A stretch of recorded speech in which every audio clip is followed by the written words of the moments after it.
Welcome to A Case of the Mondays, a podcast by 3R Strategy where we talk about some of the most pressing issues facing HR professionals and business leaders.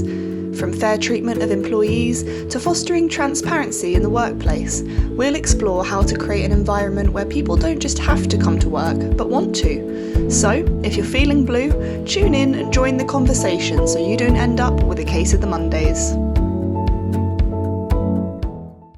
Hi everyone, welcome to A Case of the Mondays, a podcast by 3R Strategy.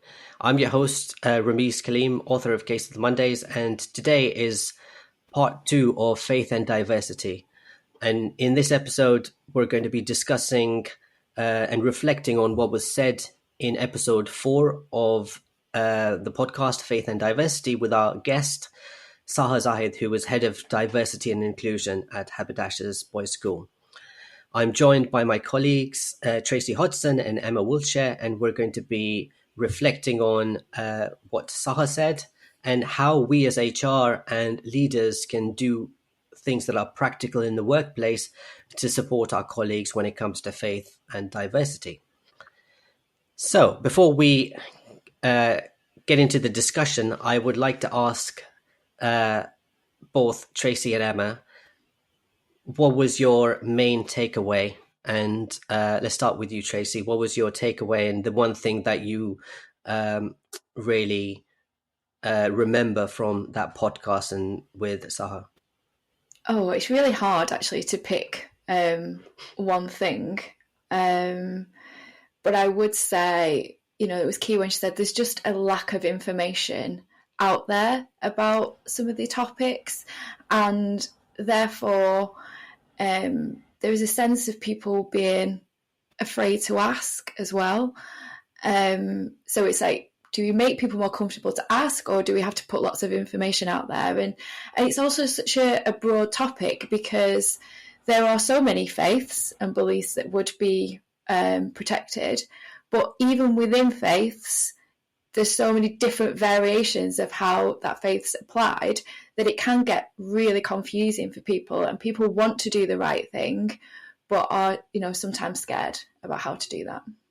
Yeah, I think that's a really interesting point because, if I just look at my faith and you talk about Muslims, and there are over 1 billion in the world, and it's very difficult to say, oh, this is what Muslims do, or this is what they do, but because the fact is they come from so many different countries, from different races, different backgrounds, cultures, and there is a lot of overlap actually between culture and faith in for a lot of people.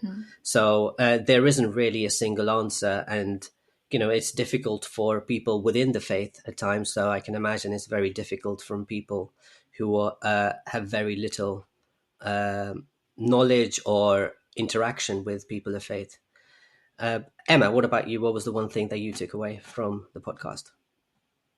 Yeah, so again, I think as someone who doesn't particularly identify with faith myself, it was really interesting just when Sahar was talking about having to unlearn things, and certain generations having to almost learn now what is right or wrong when talking about faith and culture and diversity in general.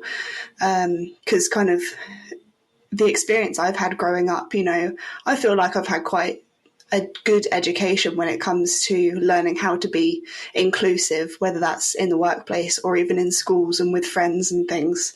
So then I've had experiences myself having to talk to employees or family members about, well, you can't really say that these days, or, you shouldn't really be doing it that way, or we need to try and include this in the approach that we're taking to diversity.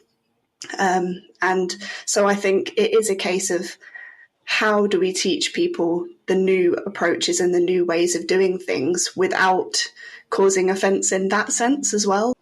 Yeah, I think that is a big part of it, because a lot of people feel reluctant to say anything because they're worried about offending someone. And I think that then leads to this lack of understanding about different faiths. And what do you think would be a good way? So if you have a number of questions that you wanted to ask some colleagues in the workplace, what do you think would make you comfortable in asking some of those questions? I think personally a big part of it is knowing who to ask in the first sense. It's because Sahar said again about having that champion, the person who is able to tell people when they might be saying something in the wrong way or approaching something in the wrong way. So just initially knowing exactly who to go to if you're struggling with it, or knowing who to ask. Yeah, because you don't want to ask someone in the wrong way. And, we've heard when there's a lot of talk about race and microaggressions in the workplace, a lot during sort of COVID, post the Black Lives Matter. And, there's people that are saying, I'm tired of talking to you about this. Go away and do your own research. And so you can't just blatantly just go up to everybody and ask. You've got to set the right environment for asking those questions. Yeah, it's. I think, like you said, Emma, it's knowing who to speak to, and there are people that are quite comfortable answering any questions that you have, and there are others, like going back to 1 billion people, like everyone's different, and there are others that prefer not to, like, even like 15 years ago, I wouldn't really want to talk to anyone about this, and now maybe I feel more comfortable. So it is maybe having those champions. So it's maybe picking out a few people that are saying, I'm happy to answer any questions. Maybe not everyone is. So if you have questions, then go to these people. And I think that, yes, I think that could be a good way to build some of that understanding. I think the challenge is in smaller organizations, you don't always have enough people to create some of those champions. Well, I think one of the things that we've noticed since we launched the podcast is we're not just talking to ourselves, but there are some people listening, and we've started to have some comments and questions come in. So I just wanted to bring in occasionally some of those questions. So the first question was around the theme. I think the theme that stuck with me is people being afraid to ask or ask the wrong thing. And so maybe they say nothing or nothing changes, especially since faith is so personal. Maybe you could you present some examples of which questions are helpful, what questions people should be asking to create a more inclusive culture, and what questions might be perceived as ignorant or intrusive. So I think it's a little subjective, because there are things that some people might find intrusive or ignorant, and others might think, it's a perfectly reasonable question. I think this comes back to that point about having a champion. And so if you nominate, or somebody nominates themselves as a champion, then you're saying, actually, I am more open to any question that you may have, because you want to encourage that understanding. I would say that, as well as having conversations in the workplace, we have access to so much information online as well. Because, for example, you could ask me some questions about my faith and I wouldn't have an answer. Because it's like, any specialism that you're in, you're always learning, you're always discovering new things. And so sometimes I go online and I search for things that I don't really know the answer to this. And so I think there is an element of, yes, we should be having more and more of these conversations, but we should always try and be proactive and do some online search, so that when we're asking some questions, it's, yes, I'm curious about this, but actually this is not really the first time I'm thinking about this topic. And I think, sorry, it does worry. It does worry me, because the internet has got lots of information and lots of false information as well, which would be my concern. I think people might get confused by the information that's out there, especially when there is that crossover of what is actually a geopolitical issue and not a faith question. And that's where I think the internet has got a lot of dangerous information on it. Yeah, I think that's a good point, and maybe it's picking out some sources. And I think when you look at larger organizations, you might even have sections on their intranet where there's information around particular faiths, particular groups, and so that's definitely a good idea. Let's look at another question that we've had come in, which was this is an interesting one. So how would you handle a clash of inherent beliefs when it comes to celebrating different protected characteristics in the workplace? And I think this comes specifically from a discussion that was taking place in one of the groups that were partners with HR Ninjas, and somebody was asking about Pride Month being celebrated, and somebody was celebrating Eid on the same day, and they didn't like the two celebrations taking place at the same time. And the question was posted in the group to saying, how do you respond to this?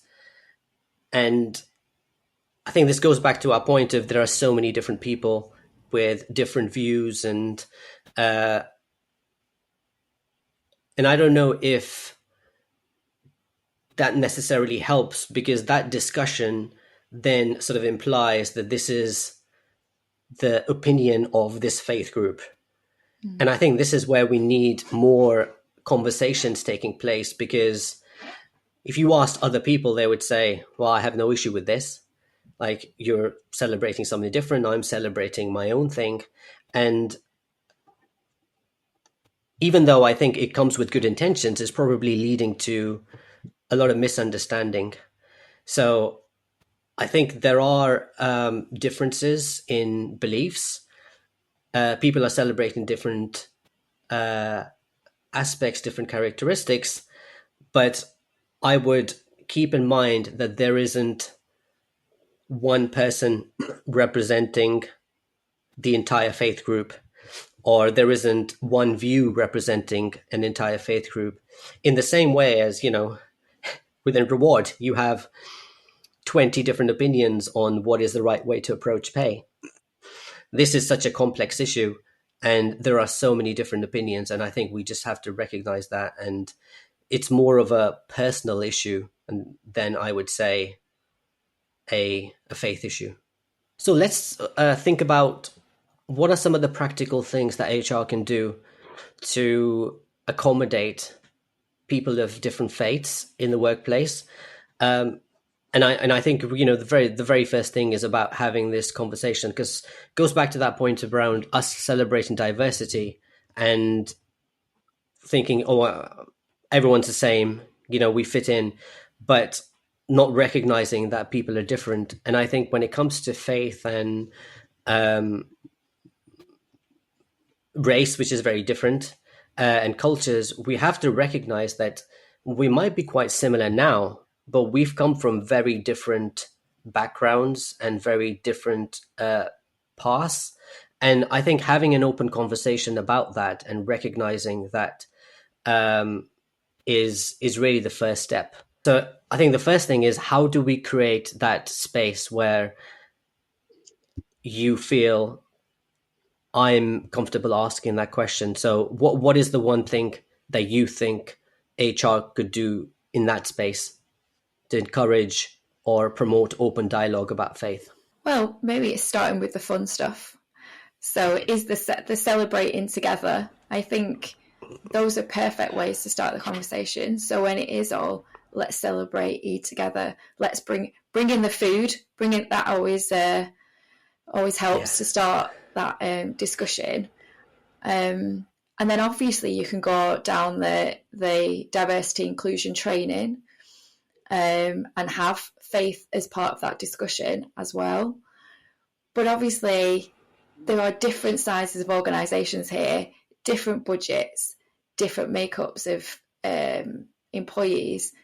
So some of the things that we're talking about, maybe like the big diversity training, it might be really hard to implement in a 10-person organisation. So don't want to do any sweeping statements about what's best.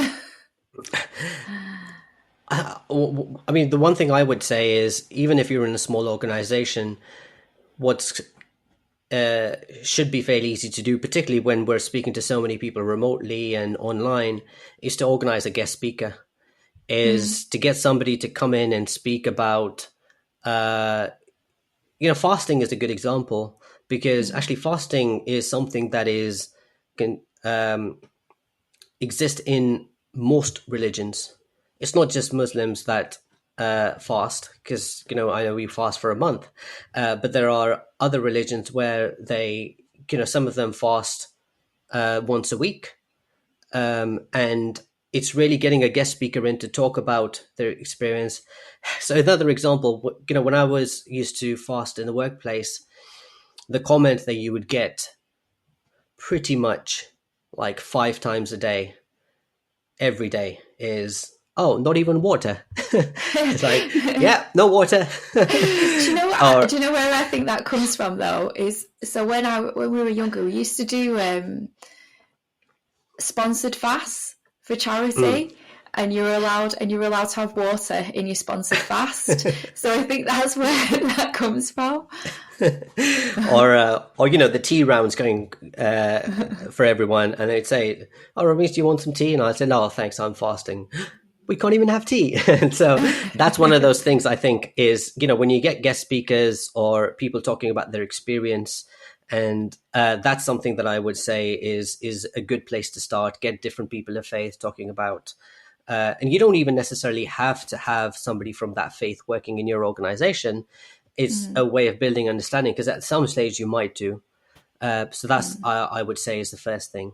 That's where having those people and knowing who to talk to and who is comfortable to talk to, it helps, because just having those personal experiences and, having you as an example who's quite comfortable to talk about it and explain it, not in a condescending way, but, genuinely for those people who want to learn, and just being more comfortable talking about it, because otherwise people aren't going to know and they're not going to learn, because, as you said, Tracy, they're going to go to Twitter, or they're going to go to somewhere else, or they're going to find all of the fake news and the complaints that people have about it. So, yeah, I think it is important being able to create that friendly environment that we've got, because otherwise it's not going to get any better.